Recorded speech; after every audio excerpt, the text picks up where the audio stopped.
Hello everyone. Continuation of service oriented architecture. Today we are discussing service oriented architecture continuation. The second one is web services and tools.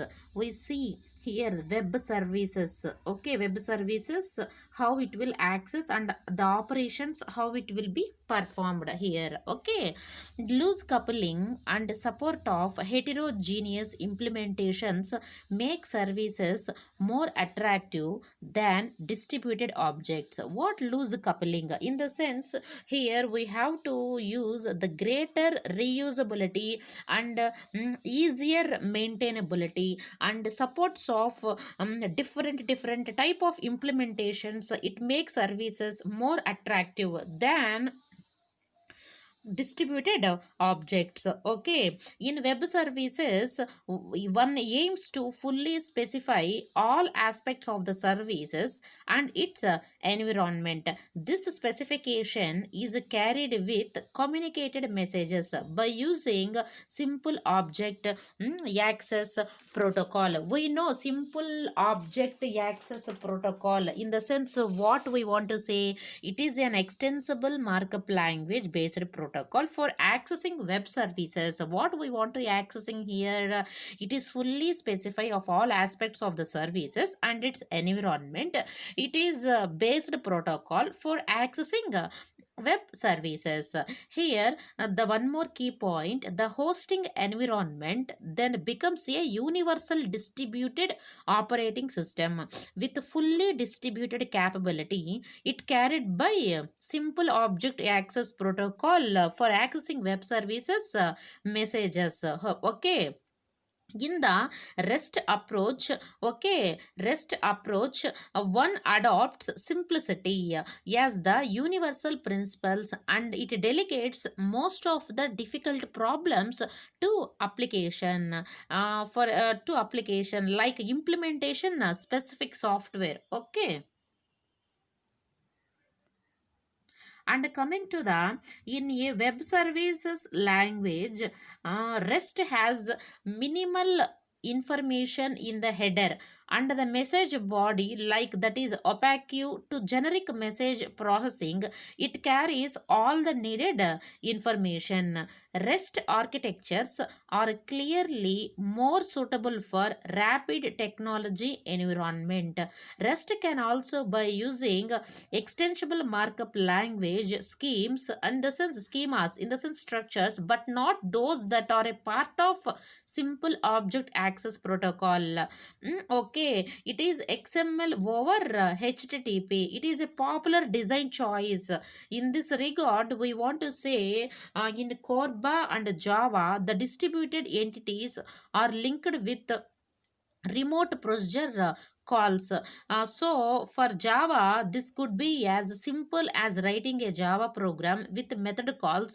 We want to replace it by method remote method invocation, while Corba supports a similar model with a syntax reflecting the C++ style of its entity, in the sense object entity interfaces for all entity objects.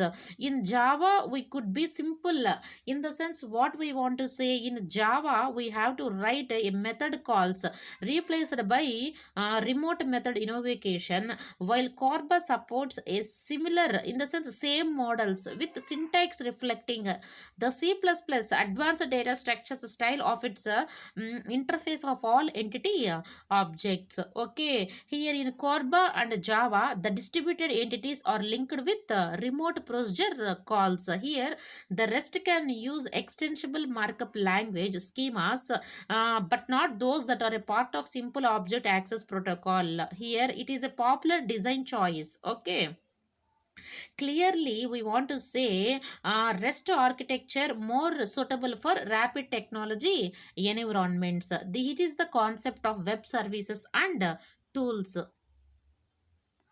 And coming to the very important concept, the evolution of service oriented architecture. We know what is the evolution, the process of The process of changing something, the process of change something or development. Okay, evolution.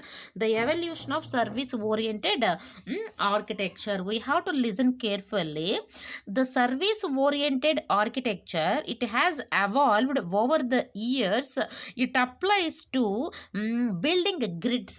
It applies to building grids. Grid is nothing but it is a distributed computing infrastructure. Whatever the clients need, it has to able to provide and accessing and managing the development process. Okay, and clouds also. Cloud is a network. Okay, cloud is a network. It is widely distributed. It is purely form of network based, and it is a formation. It is a it is a storage and computation to store data with the help of a cloud. Here grids of clouds and clouds of grids, and one more, clouds of clouds, also known as interclouds, and systems of systems. In general, we have to say a large number of sensors provide data collection services. Here we have some sensors. A large number of sensors provide supplied data collection services, and it is denoted as SS in the sense sensor service. A sensor can be a Zigbee device and a Bluetooth device, and one more, a Wi-Fi access point, and a personal computer, and a global positioning access point, or a wireless phone in the sense mobile devices, among other things. Whatever you have, tablet, PCs, PDAs, etc. Here we have to take the some raw data is collected by sensor services. Here raw data is collected by sensor services, and all the sensor services devices interact with large or small computers. Here the sensor services devices interact with large or small computers. Here so many forms of grids and databases, and one more, what we have to compute, what we have to manage and process, the development mechanism in the cloud network. With the help of cloud we have to storage the clouds data, in the sense huge amount of data, bulk of data we want to store in a cloud. Here the filter cloud, and one more, the discovery cloud, and so on, we have to explain here. Okay, here processing this data will generate useful information. Okay, and subsequently the knowledge of our daily use. Here the most distributed systems requires a web interface or portal, we want to say. Here we learn about here filter services. We have to say in shortcut FS. Filter services are used to eliminate unwanted raw data. What data?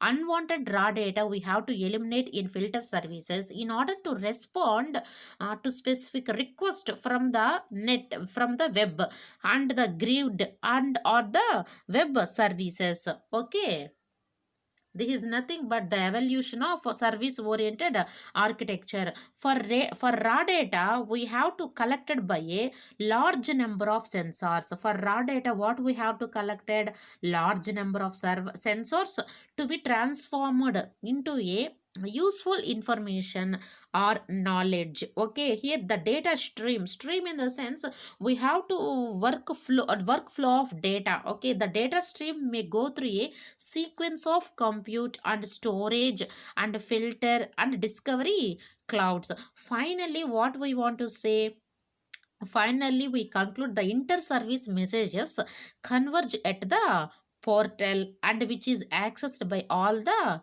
users. Okay, here we have see the figure, the evolution of service oriented architecture. Here listen carefully, otherwise we can't able to understand the figure explanation. Here in the figure the filter services are used to eliminate unwanted raw data. Okay, you know already, in order to respond to specific request from the web, the grid or web services. Here the evolution of service oriented architecture, grids of clouds and grids, where sensor services refers to a sensor service and FS to a filter or transforming service. A filter service is also known as transforming service. Here, what is a filter cloud? A collection of filter services forms a filter cloud.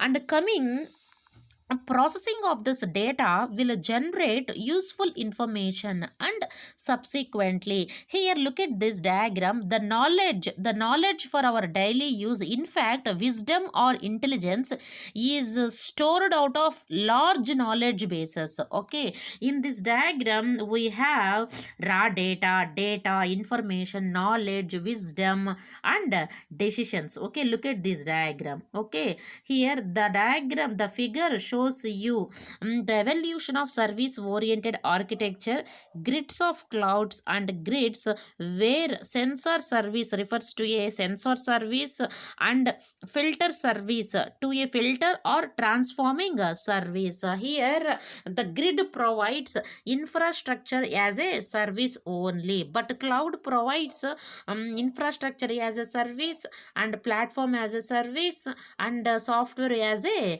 service. We have to look at this figure, the evolution of service oriented architecture. Finally, we make intelligent decisions based on both biological and mission wisdom. Most distributed systems require a web interface or a portal for raw data collected by a large number of sensors to be transformed into useful information or knowledge. The data stream may go through a sequence of compute, storage, filter, and discovery clouds. Finally, what we want to say, the inter-service messages converged at the portal, which is accessed by all users. We have two example portals here.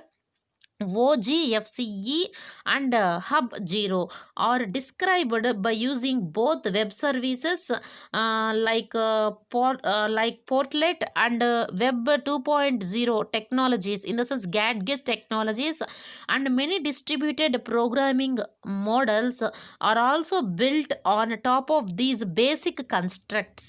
Okay, this is the diagrammatic explanation of evolution of SOA.